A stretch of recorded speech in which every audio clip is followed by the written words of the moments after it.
பீமா படத்தோட ரிவ்யூ தான் பார்க்க போகிறோம்.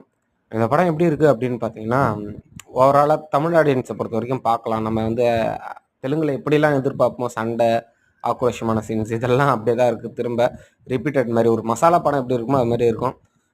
சரி, படத்தோட கதைக்கு போனோம்னு வச்சுக்கிங்களேன். ஒரு ஒரு ஒரு ரவுடி ஊரை ஃபுல்லாக கட்டுக்கோப்பையில் ஆக்சுவலாக ஒரு கோயில் மூடி போன கோயிலுக்குள்ளே மருத்துவ குணம் கொண்ட இயற்கை மருத்துவத்தை வச்சு ஆராய்ச்சி பண்ணின்னு இருப்பார். ஸோ அதுக்கப்புறம் வந்து இதில் வந்து சில என்ன சொல்கிறது, சில வித்தைகளும் காட்டுவாங்க. சாமி இருக்கிற மாதிரி, பூதம் இருக்கிற மாதிரி எல்லாமே காட்டுவாங்க. எல்லாமே இருக்கும். படத்தில் வந்து ஹீரோ வந்து அதான் போலீஸ் தான்.